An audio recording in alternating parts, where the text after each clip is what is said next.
Bien.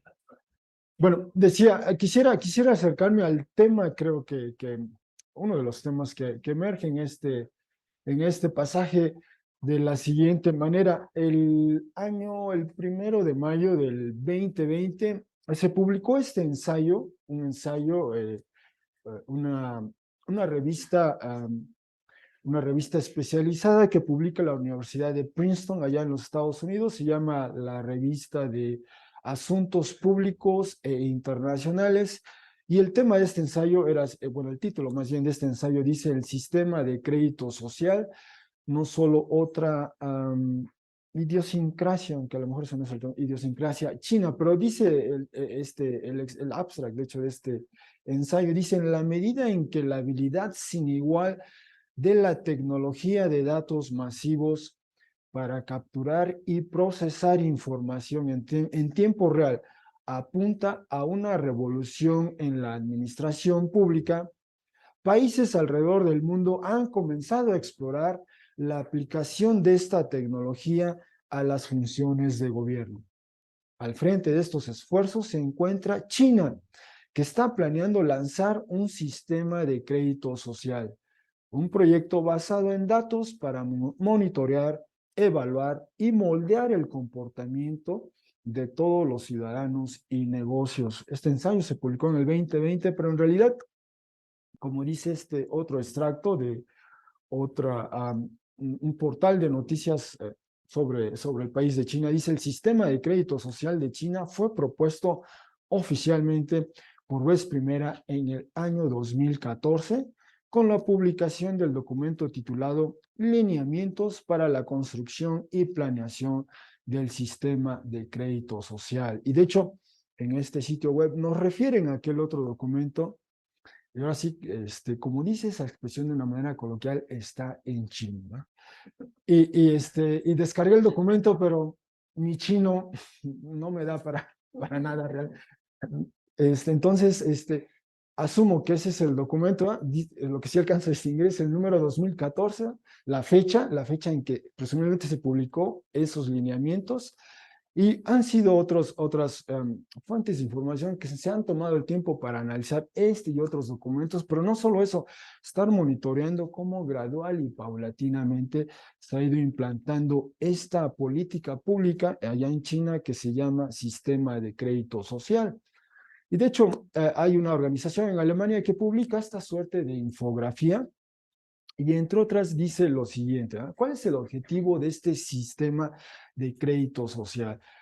Bueno, dice esto: el sistema intenta monitorear, evaluar y regular el comportamiento financiero, social, moral y posiblemente político de los ciudadanos de China y también de las empresas del país a través de un sistema de castigos y recompensas.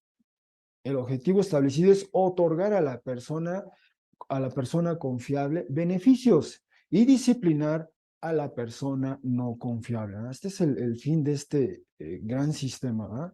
Estar monitoreando y evaluar el comportamiento de las personas e individuos. ¿Cómo funciona?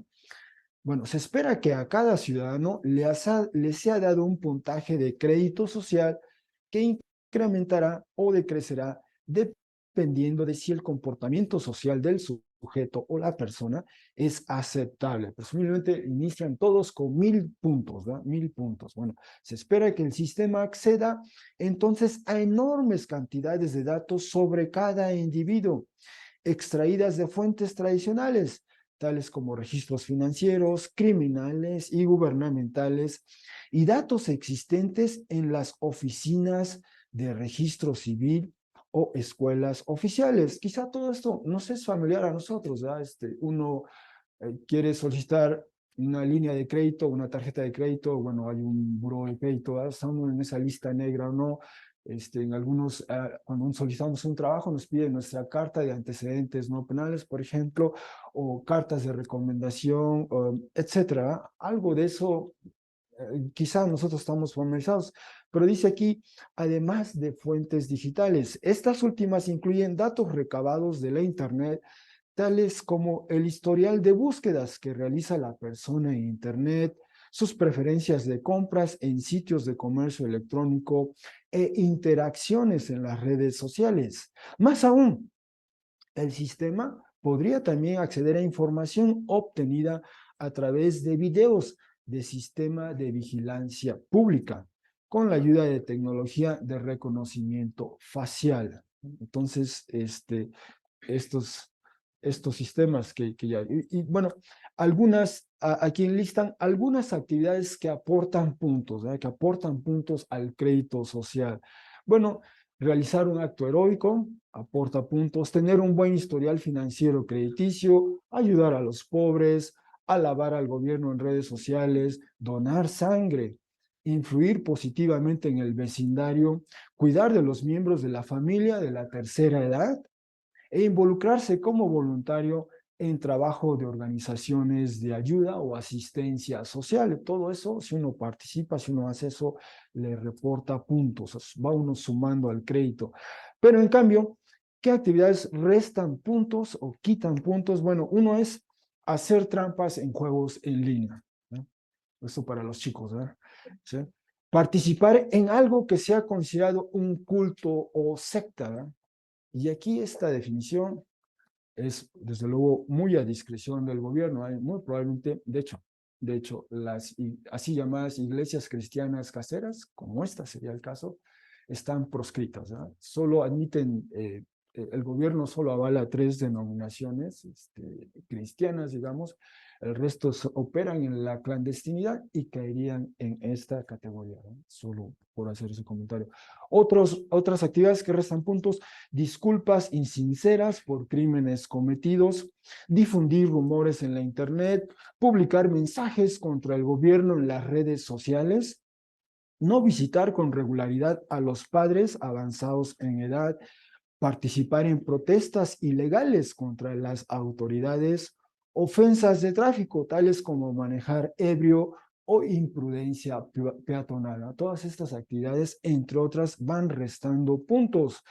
Y bueno, ¿cuáles son algunos de los beneficios de un puntaje alto? Vamos sumando puntos y ¿en qué se traduce eso? Bueno, primero, bueno, una de ellas, ¿verdad? Prioridad en admisión escolar y empleo, ¿verdad? Le dan a uno prioridad en ello. Hay un acceso más fácil, perdón, ahí debe ser más fácil a préstamos en efectivo, en líneas de crédito. En alquiler, el alquiler de bicicletas y carros es libre de depósito, no hay que dejar un depósito por ello. Hay acceso gratis a gimnasios, el transporte público es más barato, presumiblemente regulan la tarifa que uno paga y la reducen. Tiempos de espera más cortos en un hospital. Se puede, bueno, dice aquí, saltar la fila para acceder a casas de interés social, o bien exención de impuestos en algunos casos, ¿verdad? Esos son los beneficios. Algunos castigos que uno recibe, ¿no? Si su puntaje se reduce, bueno, denegación de licencias, no nos dan la licencia, no nos dan el permiso, no nos dan el acceso a servicios sociales, por ejemplo, la exclusión de reserva de boletos para vuelos o viajes en trenes de alta velocidad. No se nos permite volar, no se nos permite acceder a trenes de alta velocidad, entonces otros medios, ¿no? Otros medios de transporte. Acceso reducido a crédito bancario, acceso restringido a servicios públicos, inelegibilidad para trabajos de gobierno, sin acceso a escuelas privadas, y sobre todo esto, este procedimiento que llaman avergonzar en público, es decir, exponer en la internet o en pantallas de televisión, en espacios públicos, los nombres, las fotos y números de identificación de ciudadanos en la lista negra, o sea, una exhibición, una exposición pública pues eso para denigrar, ¿no? Entonces, este es el famoso sistema de crédito social. La China, y últimamente se ha escuchado lo intenso que ha sido, especialmente estos sistemas de vigilancia a través de las cámaras, y como sea en otros medios de comunicación, ha trascendido hasta este acoso a las iglesias cristianas, ¿verdad? Y de hecho, en algunas están exigiendo poner estas cámaras al interior de sus cultos, porque quieren saber todo lo que pasa allí, ¿verdad? Y con eso alimentar a este sistema. Bueno, el punto es ese, ¿va? Que se lleva como una suerte de registro de todo lo que hace la persona. A eso está aspirando este sistema, registrar casi todo lo que hace esta persona en todos los medios que sea posible llevar ese registro. Bueno, con eso en mente, hermanos, vamos a leer el texto que nos va a ocupar el resto de esta sesión, Apocalipsis 20, del 11 al 15, y presento esta traducción. Dice Apocalipsis 20, 11. En esta frase que ya nos hemos acostumbrado, que aparece desde el capítulo 5, ¿eh? Y miré y percibí un trono grande o enorme, blanco, y a quien se sienta sobre él, de quien de el rostro o de quien la presencia o de quien la apariencia de él, allí uno suple esa partícula porque el griego, bueno, hay esa como laguna en el texto en griego, el texto de él dice, huyó la tierra y el cielo y lugar no fue hallado para ellos. 20:12. Y miré a los muertos, los grandes y los pequeños, habiendo sido colocados delante del trono. Y rollos de papiro fueron abiertos, y otro rollo de papiro fue abierto, el cual es de la vida, y fueron juzgados los muertos, de las que han sido escritas en los rollos de papiro, de acuerdo a las acciones o de acuerdo a las obras o hechos de ellos. Y dio el mar los muertos, los cuales en él se hallaban o en él estaban. Y la muerte y el Hades dieron los muertos, los cuales en ellos se hallaban o estaban. Y fueron juzgados cada uno de acuerdo a las acciones u obras de ellos. Y la muerte y el Hades fueron echados al lago de fuego. Esta, la muerte, la segunda, o si lo decimos de otra manera, la muerte segunda, es el lago de fuego. 20:15.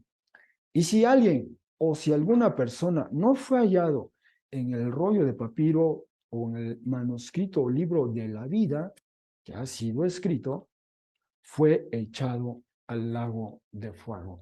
Bueno, hasta aquí nuestra lectura. Son solo 5 versículos, pero desde luego es un texto solemne, grave, imponente, serio, ¿eh? Que invita a considerarlo con la seriedad que exige. Bueno, antes de explorar juntos cada porción del texto, solo brevemente comentamos lo que previamente hemos visto, especialmente la semana pasada, vimos ese pasaje que presenta algunos desafíos de interpretación. En un momento mencionó algo de ello, pero decía yo, iniciamos en agosto esta segunda parte del texto de Apocalipsis y en realidad es una suerte de un bloque que se puede delimitar en el texto. ¿Por qué? Porque veíamos, ¿no?, este vínculo entre Apocalipsis 12 y Apocalipsis 13, que nos presenta primero el 12, estas dos símbolos allá en los cielos, una mujer embarazada y después un bebé que nace de esta mujer, pero al mismo tiempo que está esta mujer embarazada, hay un dragón ahí a la espera que la mujer dé a luz porque quiere devorar ese bebé. Ese es su plan, esa es su conspiración, ese es su complot. Quiere devorar ese bebé, pero de alguna manera ese plan o esa conspiración o ese complot se ve frustrado. Porque ese bebé al nacer, nos dice el texto de Apocalipsis 12:5, es llevado hacia Dios y hacia su trono, ¿no? Y entonces cita al Salmo 2 y entonces enmarca esa acción en un contexto, diríamos, cristológico, ¿va? Nos habla eventualmente todo el capítulo 12 de este bebé Mesías, es exaltado y al mismo tiempo narra cómo simultáneamente comienza a caer este dragón y esa caída la elabora el capítulo 20, lo vimos con suficiente detalle, el hecho de que viene un ángel con una llave y una cadena y con esa cadena ata al ángel, al dragón y echa a ese dragón en esa prisión vasta, enorme, ¿verdad? Y le cierra, sella. Y decíamos que esa secuencia de eventos donde alguien conspira y su conspiración no tiene éxito y es sorprendido, digamos, en su conspiración, entonces es arrestado, es atado, es echado a una prisión aguardando por sentencia. Vemos que esa secuencia de pasos, de eventos, era un patrón muy común, lo vimos en el texto bíblico, aparece en el texto bíblico en el Antiguo Testamento y también en la literatura del Antiguo Cercano Oriente, de esos eventos que tienen que ver con una suerte de conspiración política, es decir, una entidad se subleva o conspira contra otra entidad superior a ella, es sorprendida en su conspiración y entonces viene esta autoridad superior hacia esta menor, la prenden, la atan, la echan en prisión esperando sentencia y más de las veces era sentencia de muerte. ¿Verdad? Una y otra vez ese proceder es muy común en el antiguo Cercano Oriente, la literatura que se ha recuperado y también hay rastros de ello en los textos, en los libros de las Reyes y Crónicas particularmente, y también en algunos textos proféticos. El texto de Isaías, especialmente 24 al 27, se observa ese patrón, en Ezequiel también. Entonces, una y otra vez observamos eso. ¿Eh? Quiso hacer algo el dragón, algo que atentaba contra este plan del creador, no le funcionó y esa es la consecuencia. ¿verdad? Esa es la consecuencia. Entonces vemos esa exaltación y al mismo tiempo la caída y en medio de ello vimos una serie de eventos que hemos explorado con suficiente extensión en los domingos previos, pero la semana pasada nos concentramos en esta secuencia de eventos. ¿no? Y al ver esa secuencia de eventos, habiendo visto eso, nos detuvimos en dos aspectos del texto, el domingo pasado, Apocalipsis 20, del 1 al 10, donde se nos presentan como lectores hoy día en el siglo XXI, dos desafíos hermenéuticos. El primero es el tema de la resurrección. Dice así el texto literalmente, la resurrección, la primera. Y la semana pasada vimos que el consenso, el denominador común en el Nuevo Testamento es que en efecto Jesús resucitó, aproximadamente en el año 30 después de Cristo, Jesús resucitó. Tenemos bastantes textos en el Nuevo Testamento que nos remiten una y otra vez a este evento histórico. ¿verdad? Año aproximadamente 30 después de Cristo, Jesús resucita. Marcos 16, por mencionar uno de los evangelios, Hechos 1:22, por mencionar una de las primeras es decir, ya ha pasado el evento, cómo reaccionan los seguidores de Jesús, y vimos ese texto clásico de 1 Corintios 15, ¿eh? Jesús resucitó conforme a las Escrituras, entre otros, ¿eh? Pero abundan los textos en el Nuevo Testamento, en todos los documentos donde una y otra vez nos refieren que Jesús resucitó, ¿eh? Una y otra vez. Ese es el evento, el referente histórico. Bueno, ese es un aspecto. El otro que vimos es que también documentos en el Nuevo Testamento insisten que va a haber una resurrección de muertos. ¿no? De que los que creen en Jesús, vimos el texto de 1 Corintios 15, 24, los del Mesías, literalmente así, los del Mesías también van a participar en esa resurrección. Es nuestra esperanza, nuestra expectativa, o como le dijo Jesús a una de las hermanas de Lázaro, yo soy la resurrección y la vida. El que cree en mí, aunque llegue a morir, vivirá. Y entonces esa es la esperanza de todos los que creemos en Jesús. En algún momento también vamos a participar de aquello que participó Jesús, esa resurrección. ¿no? Entonces, este es el común denominador en el Nuevo Testamento. ¿no? Resucitó Jesús primero. De hecho, él es en textos como Colosenses 1 y Apocalipsis, ¿no? se le llama el primero en nacer de los muertos. Si uno se detiene en esa frase, ese es lo que a veces se llama un oxímoro, ¿verdad? Es en un sentido, no nos cuesta trabajo conciliar esas imágenes. El primero que nace de la muerte. ¿verdad? Es posible que haya vida que emerja de la muerte, pero esa es la frase que construye Colosenses 1 y también Apocalipsis, ¿verdad? El primero que nace, el primero que surge de entre los muertos. ¿verdad? Bueno, ese es el común denominador. Decíamos, en el Nuevo Testamento Jesús resucitó y todos los demás esperamos un día participar en esa resurrección. ¿verdad? Jesús dijo, aunque mueran, vivirán. ¿no? Yo soy la resurrección y la vida. Bueno, si ese es el común denominador, veíamos también que hay un ínterin, textos como 2 Corintios 5:8, Filipenses 1:23, nos dicen que, por ejemplo, Filipenses 1:23, parte, cuando alguien muere, parte para estar con el Señor. 2 Corintios 8, deja esta casa, hablando del cuerpo, deja esta casa aquí y va a la casa del Señor, ¿verdad? Y nos dan la idea, estos dos textos, repito, es el Nuevo Testamento dice muy poco sobre qué ocurre en este ínterin, ¿verdad? Entre la resurrección de Jesús y la resurrección de los muertos. ¿Qué pasa ahí?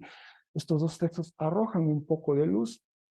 Cuando fallecemos, vamos a estar de alguna manera conscientes con el Señor, no en nuestro cuerpo, pero de alguna manera estos textos apuntan a ello, aguardando, esperando esa resurrección corporal, tal como la experimentó Jesús. La resurrección de Jesús fue corporal, fue material, ¿no? Él vuelve a su cuerpo, está en su cuerpo, invita, ven, le dice a Tomás, ven, toca, aquí está mi herida, ¿no? Aquí están mis heridas, desayuna con sus discípulos ya resucitado, le ven, le escuchan, le tocan, caminan con él. Esa es la resurrección de Jesús y a eso aspiramos. Tenemos ese ínterin y decíamos, ¿dónde entonces, dónde entra esta expresión de la resurrección, la primera que aparece en Apocalipsis 25, 6? Ese es el gran debate o conversación en torno a este texto. ¿Cómo incorporar cómo acomodar este texto entre estos dos eventos que todo el Nuevo Testamento afirman de una manera contundente, sin rodeos, digamos? Es del todo claro y nítida esa enseñanza del Nuevo Testamento. Ese es nuestro desafío, cómo incorporar en este esquema esta referencia de Apocalipsis 25, 6. La resurrección, la primera, literalmente dice así, ¿verdad? Y decíamos, en esos pasajes nos habla de estos dos grupos, ¿verdad? Un grupo de los que han sido ejecutados, decapitados, Apocalipsis 6, entre otros, y el otro grupo de los que rehusaron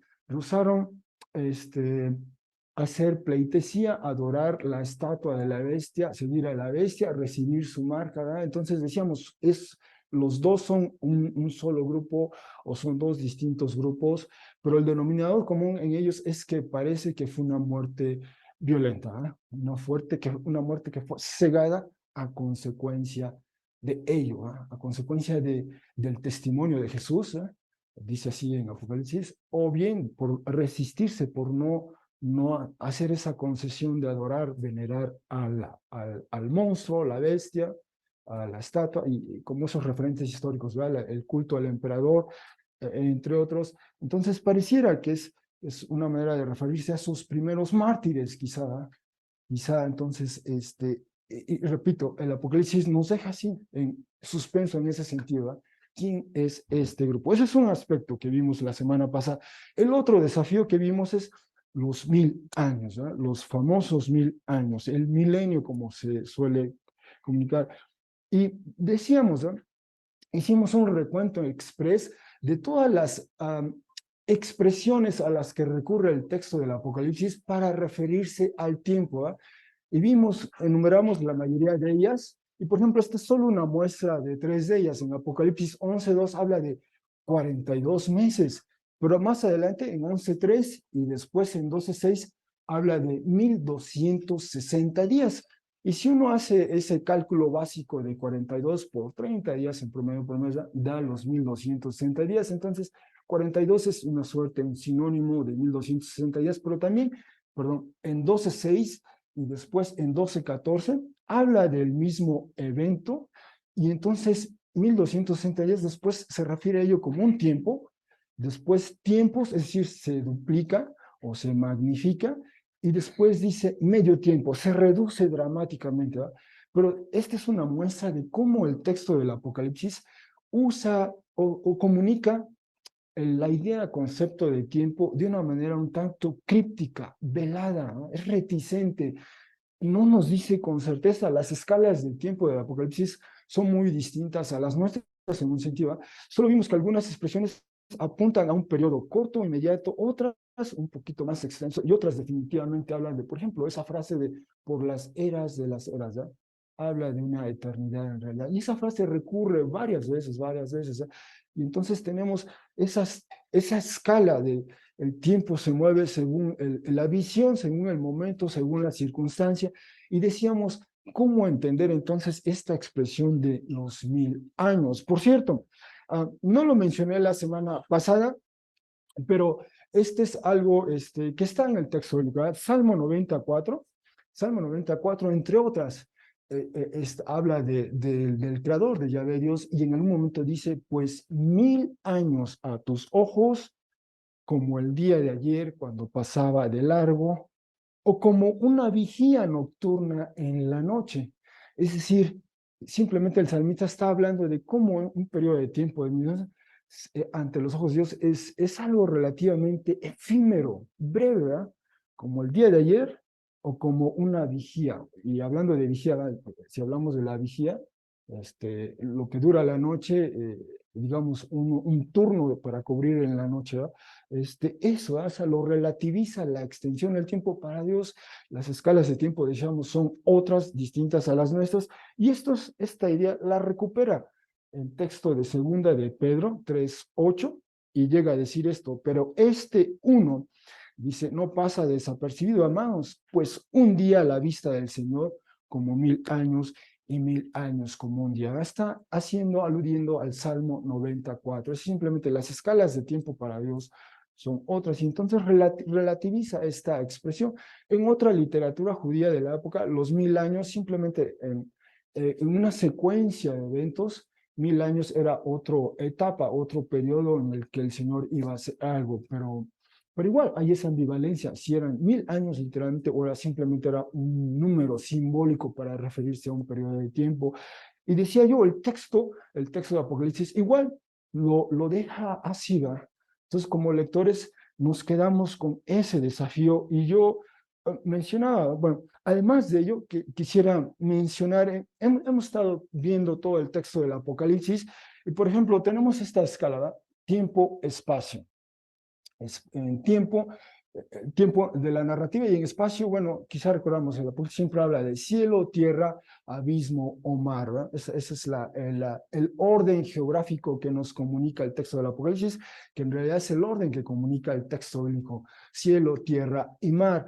Bueno, comenzamos Apocalipsis 1, Juan está en Patmos, está en una isla, allí está físicamente Juan, y comienza a narrarnos estas visiones que él ve a este Jesús exaltado, y después anota, es decir, le están dictando los mensajes para 7 iglesias, ¿ya? Los anota y después de alguna manera los envía, y después se le invita a Juan, ven, sube acá, y Juan asciende al cielo, ¿ah? Y comienza otro gran bloque, nos vamos de Patmos hacia el cielo, y ahí comienza, lo primero que hace es nos narra de un trono, quién está sobre el trono, tronos alrededor, estas figuras extraordinarias, y qué es lo que pasa, pero todo ese tiempo que nos está narrando desde esta perspectiva, y concluye el capítulo 11, y después iniciamos el capítulo 11, y el capítulo 11 rompe esa secuencia temporal, porque nos remonta al pasado, ¿eh?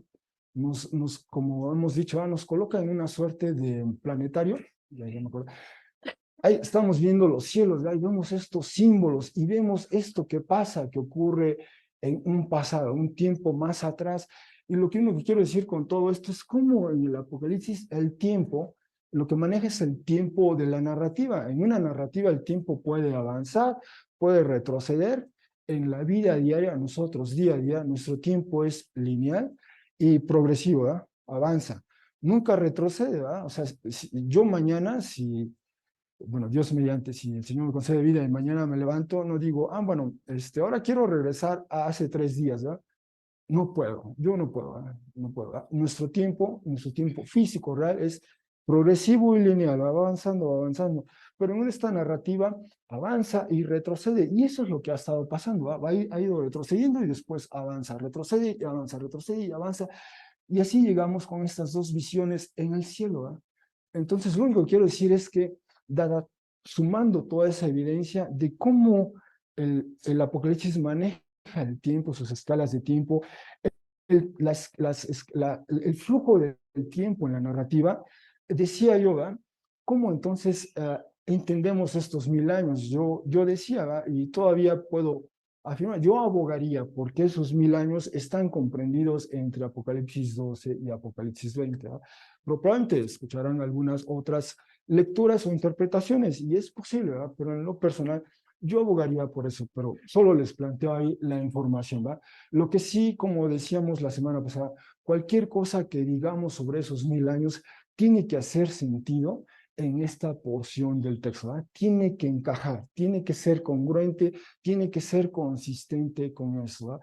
¿Por qué sustraer ese periodo de 1000 años y darle cualquier lectura, interpretación y que contradice o que contraviene o que es ajena simplemente a esta secuencia de eventos? Deberíamos de tomarlo con cautela, ¿verdad? Cualquiera que digamos con el milenio tiene que hacer sentido con esta secuencia de eventos, ¿no? Tiene que embonar, tiene que encajar nuestra interpretación con todo ello. De otro modo, haremos violencia al texto, ¿no? Entonces, al lector se le presentan, al lector del texto único, al lector de Apocalipsis 20, se le presentan estos dos desafíos, ¿no?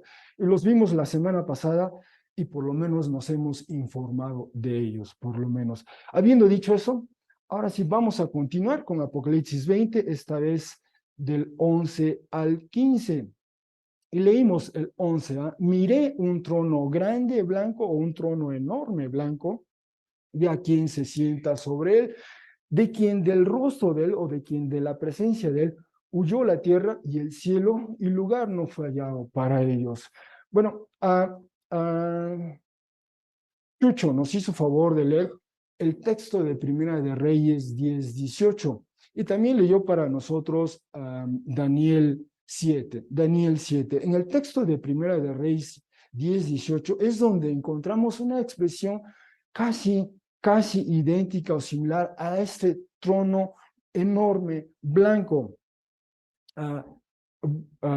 Bueno, antes de ello, solo quisiera hacer esta breve observación. El término, el vocablo griego, bueno, por lo menos en el texto griego, en el Apocalipsis, el vocablo que nosotros nos referimos a, nos referimos a él como tronos, en realidad es prácticamente una transliteración del griego al español. En griego es justamente tronos, ¿no? Ese es el término, el vocablo en griego que aparece en el texto de Apocalipsis. Ese vocablo, ese término figura 47 ocasiones. Decía yo la vez pasada, si hay un término que es ubicuo, ¿eh? A lo largo del texto, que va de principio a fin, ese es uno. Ese es uno. Más bien, es este el término, el trono. Tronos aparece 47 ocasiones, capítulo 1:4 hasta el 22:3, digamos, ¿eh? Y si notamos en negritas, el texto donde más referencia se hace al trono es capítulo 4, que es justamente la visión cuando Juan nos describe este trono rodeado de tronos, capítulo 5 y capítulo 7. A esos pasajes centrales donde Juan se extiende y nos dice algo del trono, de quién está sobre él, de qué es lo que rodea ese trono, digamos la decoración, ¿va? De todos estos personajes y criaturas alrededor del trono es donde más se extiende, ¿va?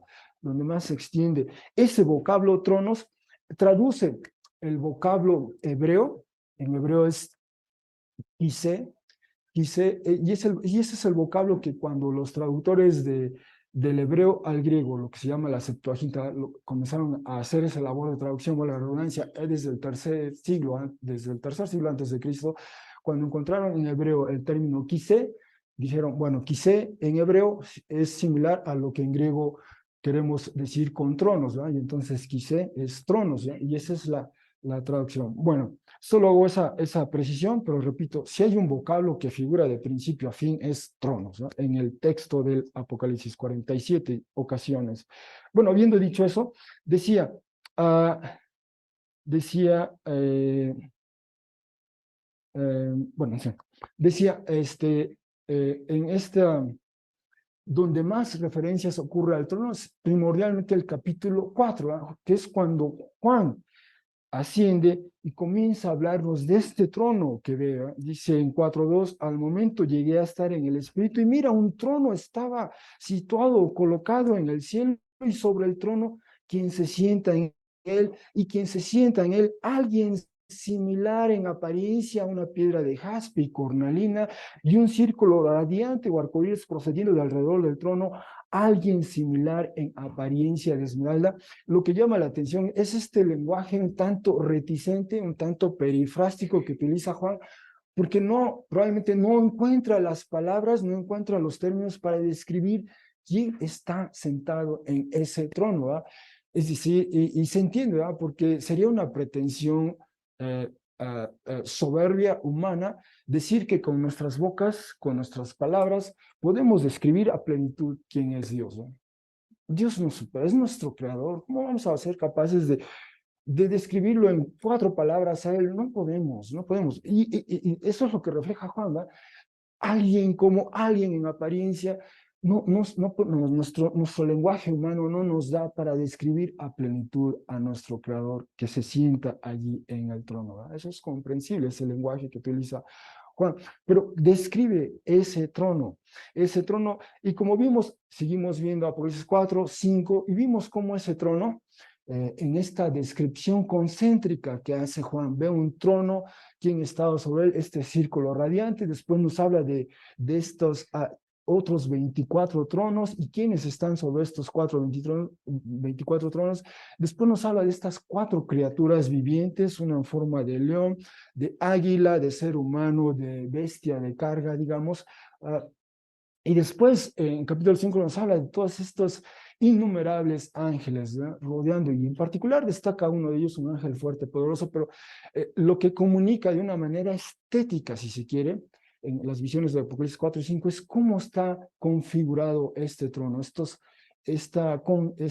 círculos concéntricos, ¿verdad?, donde el centro de referencia, el punto de referencia es el trono, y todo lo demás gravita en torno al trono. Eso es lo que de una manera sutil, implícita, está comunicando Juan, ¿verdad? Toda la otra realidad gravita en torno alrededor del trono, el trono de Dios y del Cordero. Y por eso Apocalipsis 5 culmina con esa alabanza cósmica, no solo individual, sino es cósmica. Todo el cosmos es convocado y participa en esa celebración del cosmos. Bueno, esa es la primera gran visión que nos presenta del trono, y habiendo asentado, habiendo aclarado eso, sigue elaborando, ¿verdad? Pero el trono está ahí. Todo lo demás sube, baja, aparece, desaparece. El trono es la constante en estas visiones del Apocalipsis. Y volvemos hoy al trono, ¿no? Y de esta vez nos dice que el trono es enorme o es grande, y además blanco en particular. Y esa expresión en realidad alude hasta cierto punto a la que encontramos en Primera de Reyes 10:18, el texto que leyó para nosotros Chucho. En ese texto se nos está hablando del trono, el trono que construye Salomón. El rey al que se refiere aquí es ya Salomón, el hijo de David.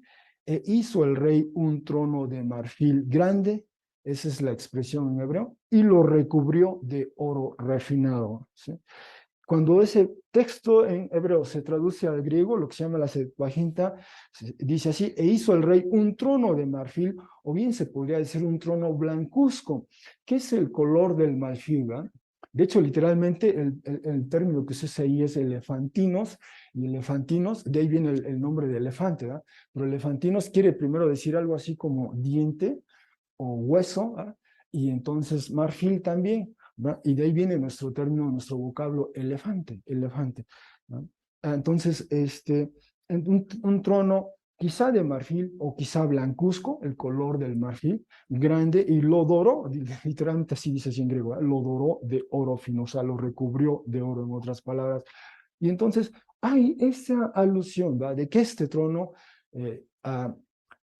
solo aludiendo a lo que fue el trono de Salomón, a ese trono enorme, grande, donde se supone él imparte justicia. Y quizá recordemos uno de los textos muy conocidos del tiempo en que Salomón fue rey, ese episodio entre 2 mujeres, ¿no?, que reclaman la maternidad de un bebé, ¿verdad? ¿De quién es este bebé?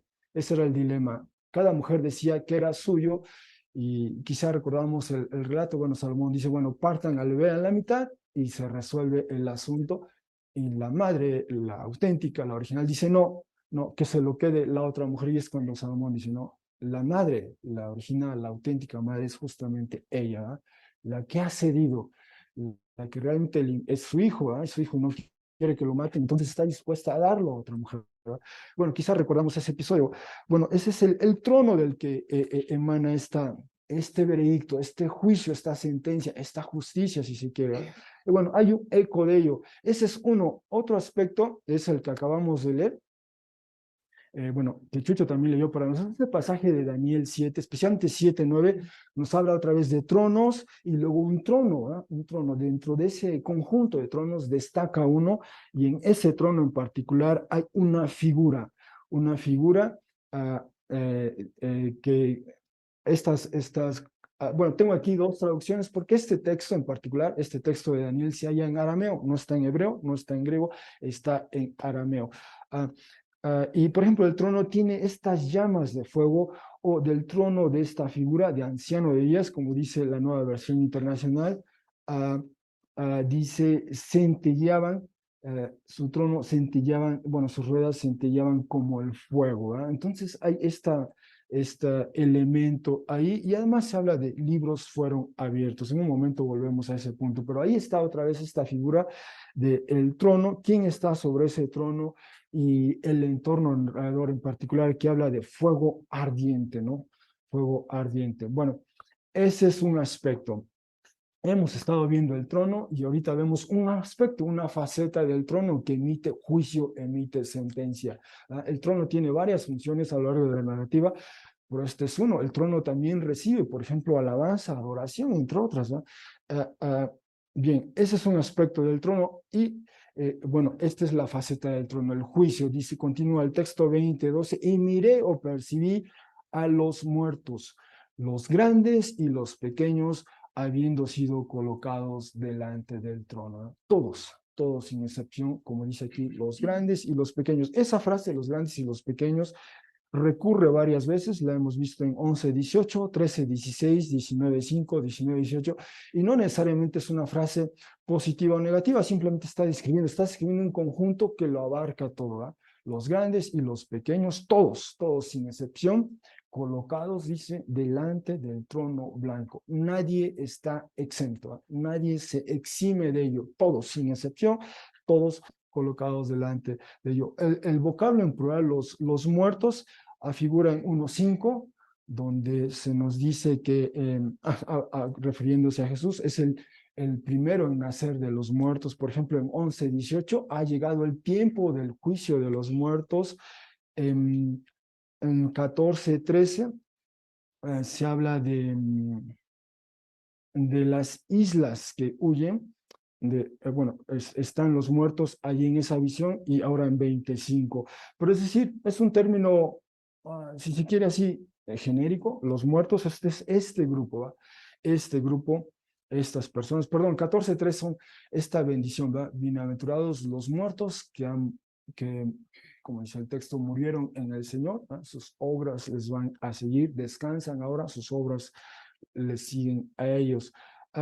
Bueno, ahí está esa referencia a los muertos, todos sin excepción, todos sin excepción. Primero. Segundo, nos dice que rollos de papiro fueron abiertos, y esta es probablemente una alusión al texto que acabamos de leer ahorita de Daniel, Daniel 7:10, nos dice que ahí está este trono, bueno, hay tronos, este trono en particular, y rollos o libros fueron abiertos, ¿verdad? Es decir, hay un registro puntual, preciso, y el juicio se va a emitir en base a eso que está escrito. Y después nos dice que hay otro rollo de papiro, fue abierto, el cual es de la vida. En un momento volvemos a este tema y de nueva cuenta, y fueron juzgados los muertos. Esta expresión en realidad ya había sido anticipada en Apocalipsis 11:18. En un momento leeremos otra vez ese texto, pero desde esa visión, ese clímax de esa primera parte de Apocalipsis, ya se celebraba, es decir, el reino de Dios implica el juicio de los muertos y de todos, es parte de la soberanía, de la competencia, de la prerrogativa de Dios, pero ese tema, el tema del juicio de los muertos, es recurrente en el Nuevo Testamento, en 2 de Timoteo 4:1, 1 de Pedro 4:5-6, el texto que leyó para nosotros nuestro hermano Max, concluye rematando, ¿verdad? Los seres humanos morimos y después viene el juicio, y el juicio para todos. Nadie está exento de ello. Una y otra vez el Nuevo Testamento enfatiza ese aspecto, y en eso es congruente también el Apocalipsis. Y nos dice, fueron juzgados los muertos, literalmente aquí dice, de las que han sido escritas en los rollos. Entonces vemos lo importante que es este registro que lleva el Señor. ¿No? El Señor lleva un registro ¿verdad? De todos y cada uno de nosotros, ¿verdad? Esta intención del gobierno chino de estar monitoreando, ese es en realidad quizá un intento, ¿verdad? Pero solo el Señor lleva el registro puntual, preciso, exacto y justo, además de todo lo que hemos hecho, ahí está registrado, porque van a ser juzgados, dice, de acuerdo a las acciones, de acuerdo a las obras, de acuerdo a los hechos de ellos. Y esa es otra frase que recurre en todo el texto bíblico, ya apareció en 2:23 y 18:6, pero por ejemplo el Salmo 62:12, el que comenzamos leyendo en nuestro servicio, la parte final del Salmo nos decía que Dios juzga de acuerdo a nuestros hechos. Recurre en Jeremías 17, aparece en Mateo, en Romanos, entonces, en varios textos del Antiguo Testamento y del Nuevo Testamento, una y otra vez enfatizan que cuando Dios juzga es conforme a nuestros hechos, Y repite esta frase, ¿verdad? Entonces, esto como que engloba, fueron juzgados los muertos, fueron juzgados cada uno de acuerdo a las acciones, ¿verdad? Entonces, aquí se abre una suerte de paréntesis y nos dice lo siguiente, que el mar dio los muertos, los cuales en él se hallan o estaban, ¿no? Es decir, todo lugar donde en algún momento una persona falleció, si, muerte y Hades, ahorita tocamos ese punto, o el mar, bueno, todos ellos, ¿ya? Es decir, en otras palabras, lo que la visión está comunicando es que en efecto todos son colocados delante del trono, ¿verdad? Y la creación simplemente se sustrae, se aparta y presenta a todos, ¿verdad? Cielos, tierra, mar, muerte, Hades, toda la creación responde a esa directiva del Creador y cualquier muerto, digamos, que ellos tengan, lo presentan ante el Creador. Nadie está exento de ello. Esta es quizá en un sentido, es un acto del todo democrático, ¿verdad? Es para todos. El juicio es para todos en un sentido, ¿verdad? Pero esta es prerrogativa de Dios. Pero una y otra vez se nos insiste que es en función de nuestras acciones, obras, hechos, y al final de ello, ahora no elabora más, ¿verdad? Es decir, ¿cuánto tiempo va a durar esto? Cada persona recibe sentencia, ¿verdad?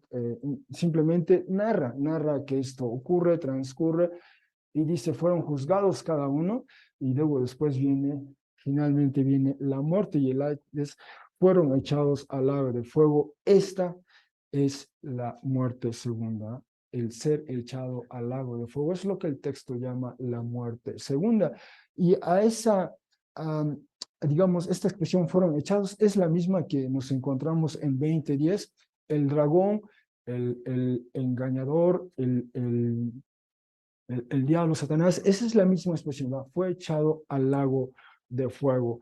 Entonces va a hacerle compañía, muerte y Hades al dragón, al monstruo que emerge del mar, al monstruo que emerge de la bestia, entre otros. Bueno, con respecto a esto, habíamos dicho en una visión previa de Apocalipsis 11:16, 11:16, y si los 24 ancianos, otra vez remitiéndonos a ese escenario del trono, quienes delante de Dios están sentados sobre los tronos de ellos, cayeron sobre los rostros de ellos y se postraron y adoraron a Dios, diciendo en esta liturgia, dicen lo siguiente: te damos gracias, Señor, el Dios Todopoderoso, quien es y quien era, pues has tomado el gran poder tuyo y reinaste. Ese es el tiempo en que está conjugado el verbo, y reinaste, y las naciones se enfadaron, y vino la ira tuya y el tiempo de los muertos para ser juzgados. Vino el tiempo de los muertos para ser juzgados y para dar la paga a los esclavos tuyos, los profetas, y a los santos y a quienes temen el nombre tuyo, los pequeños y los grandes, otra vez. Y para destruir totalmente a quienes destruyen o corrompen del todo la tierra, ¿verdad? Pero ya decía yo, en esta visión previa de Apocalipsis 11, se anticipa que llegó ese tiempo de los muertos para ser juzgados. Ese es un aspecto. Y lo otro, solo quisiera reiterar estas alusiones que hay en esta visión a Daniel 7. Una de ellas es esta parte, ¿verdad? Se abrieron los libros, o los libros fueron abiertos, ¿verdad? Se abre el rollo y ahí están escritos las acciones, los hechos. Vimos que también se dicta una sentencia, por ejemplo, a esta bestia, la cuarta, y se nos dice que arrojaron al fuego abrasador su cuerpo. En el otro dice, y echaron al fuego ardiente a la bestia, ¿verdad? Entonces, igual, sí, y decíamos, ¿verdad? Esa imagen del lago de fuego y azufre funde estas dos imágenes del Antiguo Testamento. Una es la que aparece aquí en Daniel 7, como arroyo, dice, de fuego, fluía, 1:10, fluía un río de fuego, o en la otra versión dice un torrente de fuego, por un lado, y por el otro, el hecho de fuego y azufre, decíamos, ¿verdad? La primera gran referencia, el primer gran episodio en el texto bíblico es Génesis 19, juicio a la comunidad, a la ciudad de Sodoma y Gomorra, cae fuego del cielo, fuego y azufre, entre otras cosas, ¿verdad? Y se funden estas dos imágenes, estos dos símbolos en Apocalipsis 20, esta alusión a Daniel 7, a Génesis 19, ahí están presentes. Um, um, y bueno, si continuamos 20:15, y si alguien o si alguna persona, dice el texto, no fue hallado en el rollo de papiro, en el manuscrito o libro de la vida que ha sido escrito, fue echado al lago de fuego. Y otra vez enfatiza lo que ha sido escrito, o sea, este énfasis en esta visión, a lo peculiar, lo singular, que es que se lleva un registro de ello, de todo ello. Y aquí la persona que no se halló en el libro de la vida fue echada al fuego, y aquí nos deja entrever parte de la sentencia, ¿verdad? Son juzgados nuestros hechos, pero si nuestro nombre no está en ese libro, compartimos la misma suerte del muerte, Hades, del dragón, de la monstruo que emerge de la tierra, monstruo del mar, ese destino que es el lago de fuego, ese lugar último del juicio de Dios. Y por cierto, el tema del libro de la vida, un registro, lo comunica el Salmo 69:28. Tampoco es novedad en el texto del Apocalipsis, es un eco, una alusión a este registro del que habla el Salmo 69, especialmente Salmo 69:8, y también en términos negativos. Y al respecto, quisiera decir que en el texto griego de Apocalipsis se usan dos, y quizá al traducir no se percibe mucho eso, pero se usan dos términos para hablar se usan dos términos para construir esta frase, el libro de la vida. O sea, bueno, más que libro, en esa época estamos hablando del primer siglo después de Cristo, lo que todavía predominaba en términos de tecnología de producción de textos o documentos era el rollo de papiro primordialmente, ¿no? Es decir, una hoja de papiro que se iba anexando a otra hoja y así se formaba un rollo, ¿verdad? El concepto de libro como tal en términos de tecnología, ese ya es más tardío, probablemente siglo tercero, cuarto, ya se puede hablar de propiamente de un libro, esa compilación de hojas de papiro, y ya propiamente en formato de un libro, ¿verdad? En formato de un libro como tal, si de alguna manera sujetadas en uno de los extremos, ¿verdad? Hasta que a alguien se le ocurrió esa idea. Antes de ello simplemente era una hoja tras otra, tras otra, tras otra, y así se iba haciendo, se extendía el rollo y después se enrollaba o se desenrollaba, ¿verdad? Ese era lo que predominaba. Entonces, quizás sea más preciso hablar del rollo de papiro, ¿va? Aludiendo a lo que era común a ellos en esa época, el rollo de papiro que se abre, se desenrolla y después se enrolla, ¿va? Pero bueno, habiendo dicho eso, está la expresión, una que es el rollo de papiro de la vida, que aparece en 13, 18, 17, 8 y 21, 27, y la otra, el rollo de papiro o manuscrito que aparece en 3, 5 y 20, 15, que es nuestro caso, ¿eh? El plural de biblión es Biblia, y de ahí viene nuestro término de Biblia, ¿no? Biblia, en realidad es el plural de, si fueran varios rollos de papiro, pero después el término se usó para libros propiamente, ¿sí?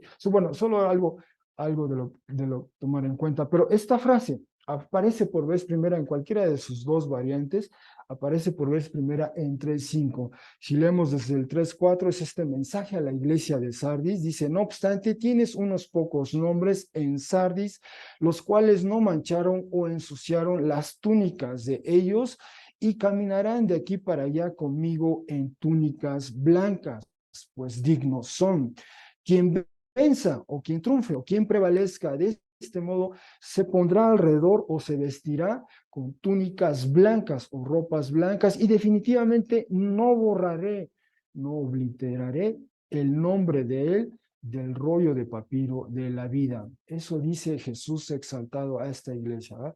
Entonces ahí uno puede prever, entrever entre líneas cierta condición, ¿no? Jesús espera que hay que vencer, hay que triunfar, hay que andar, hay que caminar con Él. Es decir, la vida, la fe en Jesús es una vida que se tiene que vivir permanentemente, continuamente, ¿verdad? Ser diligente, perseverar en la fe, andar bajo su señorío, lo que esto implique, y como hemos visto a lo largo del texto hasta el día de hoy, hasta este pasaje, incluso puede implicar la muerte misma, ser ejecutados, ser decapitados, ser excluidos, ser marginados, pero eso implica la fe en Jesús día a día, ser fiel, ser leal. Quien vence, quien triunfe, dice Jesús, definitivamente no borraré el nombre de él del rollo de la vida, del rollo de papiro de la vida, y confesaré el nombre de él delante del Padre mío y delante de los ángeles. Hay unas alusiones a palabras de Jesús en los evangelios en Mateo y Lucas. Esa es la primera vez que aparece esta frase en el libro de la vida, ¿verdad? Y eso nos da una idea de quién aparece en ese libro, quién no aparece en ese libro, ¿verdad? Todo aquí está definido en torno a nuestro vínculo, nuestra relación con Jesús, nuestra lealtad hacia Jesús, ¿no? Creer en Él y perseverar en Él, en lo que Él nos llame a hacer, el camino que trace para nosotros, ser fiel y leal a Él. Ese es el punto, ¿eh? Otra referencia aparece aquí en 13:8, pero leo desde el principio. Y fue dada a ella, es decir, al monstruo, a la bestia, hacer guerra contra los santos y ser victoriosa sobre ellos. Y fue dada a ella, otra vez al monstruo, a la bestia, autoridad sobre toda tribu y pueblo y lengua, nación, y se postrarán y adorarán todos quienes residen o moran en la tierra, de quienes no ha sido escrito el nombre de él. Y ahora es en términos negativos, ¿no?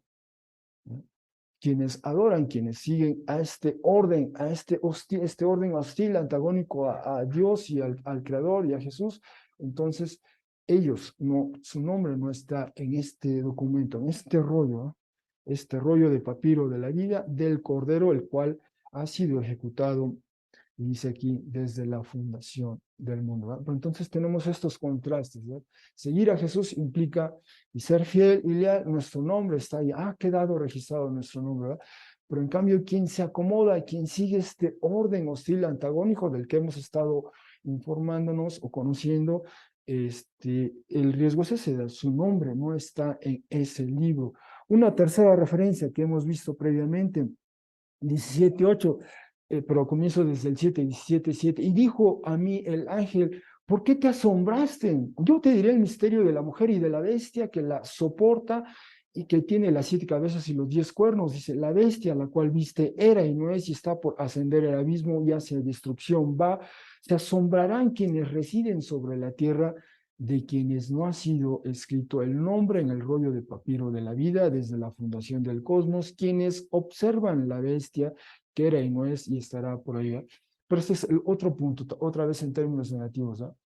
Quienes residen sobre la tierra, quienes no ha sido escrito el nombre en el rollo de papiro. Y hemos visto que esa frase recurre, ahí está en todas las ocasiones, es una frase que indica de aquel grupo de personas que se sienten a gustos, cómodas, residen, moran en este orden, en esta comunidad que es hostil, antagónica al Dios creador y al Mesías, Señor Jesús, y a su pueblo también, ¿verdad? Especialmente Apocalipsis 17 enfatiza eso. Entonces tenemos estas estas tres citas, ¿no?, que nos dan una idea de cómo entender o apreciar esta expresión del rollo de papiro, el manuscrito de la vida, el rollo de papiro de la vida o el libro de la vida, el libro de la vida. Por cierto, hablando de todo este tema, quizás sería bueno recordar estas palabras de Jesús que registra el Evangelio según Juan capítulo 5, 25 y luego 28 al 29. Dice lo siguiente, amén, amén, digo a ustedes, son palabras de Jesús, que viene una hora, y ahora es, cuando los muertos escucharán la voz del Hijo de Dios y quienes la escuchen vivirán. Y más adelante dice, no se maravillen por esto, que viene una hora en ella, todos los que en las tumbas se hallan escucharán la voz de Él y saldrán los que hicieron las buenas el texto, debo decir, no precisa qué, pero uno presume quizá buenas acciones, buenas obras, solo usa el adjetivo en plural buenas, para resurrección de vida, pero los que llevaron a cabo las despreciables acciones u obras para resurrección de juicio. ¿Sí? Entonces, este es otro texto claro, contundente, palabras de Jesús, que dice que llegará esa hora y todos los que se hallan en las tumbas vuelven y entonces unos van a resurrección de vida y otros van a resurrección de juicio. Bueno, en conclusión, hermanos, lo que hemos visto hoy, Apocalipsis 20, del 1 al 15, elabora lo que una visión previa había anticipado, es decir, vino el tiempo de los muertos para ser juzgados. Eso dice Apocalipsis 11, 18, ya nos habían anticipado que eso iba a ocurrir. Esta visión elabora un poco más, nos da, digamos, la silueta del evento, ¿eh? No nos da los detalles puntuales y precisos, pero ahí está, este es el evento y todos los muertos, grandes y pequeños, colocados delante del trono. Destaca la descripción breve, pero imponente, solemne del trono y de quien juzga, Además, toda la creación deja al descubierto a los muertos, ¿no? Cielo y tierra huye, el mar da a los muertos, la muerte y el Hades entregan lo suyo. Por cierto, este binomio muerte y Hades ocurre varias veces en el texto bíblico y en el Antiguo Testamento la idea del Hades, se traduce el término Sheol, y muerte, bueno, su muerte, pero esta combinación da la idea en el Antiguo Testamento, especialmente en los Salmos y la literatura profética, cuando aparecen los dos términos muerte y Sheol, Sheol apunta a ese lugar de descanso de los muertos. Ahí van, digamos, es un lugar, el lugar de los muertos, es la tumba, si se quiere, de los muertos. Y la muerte ahí es como personificada, es la que impone términos y condiciones en ese inframundo, ¿va? En ese mundo de los muertos, ¿no?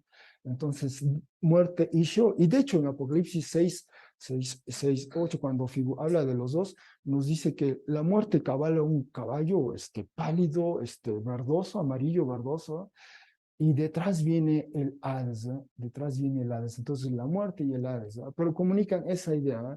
La muerte como quien impone términos y condiciones, pero de la cual nos libera Jesús, ¿no? Jesús vence finalmente a la muerte, como dice Apocalipsis, 1 Corintios 15. Bueno, vuelvo a este punto. Entonces, toda la creación deja al descubierto a los muertes y en particular la muerte y el Hades, ese binomio que figura predominantemente en salmos y literatura profética, no puede retener más a quienes ha dado, digamos, albergue o refugio o estancia temporal, por ponerlo en esos términos, ¿no?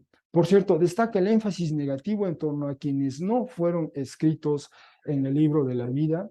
¿Qué visiones previas explican cómo? Explican cómo. Vimos tres referencias a ellas. Algunas implicaciones de lo que hemos visto hoy pueden ser estas. Quizá el trono de Dios y del Cordero es la figura, símbolo y realidad que domina de principio a fin la narrativa del Apocalipsis. En esta faceta, la del juicio, que emana de él, nos anima, nos alienta ante nuestro panorama de impunidad e injusticia que prevalece en nuestro entorno. Y no solo hablo de nuestro entorno local o nacional, sino en varias partes del mundo. Esa es una de las constantes, lamentablemente, de la condición humana, ¿verdad?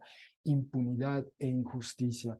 Bueno, saber que en el horizonte del porvenir viene este evento donde todos estaremos delante de este trono. ¿Qué implica eso? Nos anima, nos alienta a que podemos aspirar a justicia. Otra implicación, quizá la visión del juicio de los muertos, esta que acabamos de ver hoy, cómo nos ayuda a interactuar críticamente con este discurso cultural que prevalece en nuestro entorno, en particular con la celebración en torno al Día de Muertos. ¿Cómo vinculamos Apocalipsis 20 del 11 al 15 con lo que está por verse ahora el 2 de noviembre, por ejemplo? Aquí, ¿verdad? Aquí, ¿cómo lo vinculamos? ¿Cómo lo conectamos? ¿Cómo ilumina esa realidad? ¿Verdad? ¿Cómo entramos e interactuamos con nuestros vecinos? ¿Verdad? Quizá ver la flor de cempasúchil, perdón, de pie esta conversación y de ahí hablar de qué hay detrás de esta idea, ¿verdad? Del Día de Muertos. ¿Qué dice el texto bíblico? Viene este evento, del juicio de los muertos. Ya cómo vinculamos el uno con el otro. Finalmente, tenemos la certeza de que nuestro nombre se haya inscrito en el libro de la vida. Hemos creído en Jesús como Señor y Mesías. Perseveramos en una vida bajo su señorío, como dijo Jesús. Hay que vencer, hay que prevalecer, hay que conquistar. Bueno, gracias hermanos por su atención. Regreso a la presentación previa.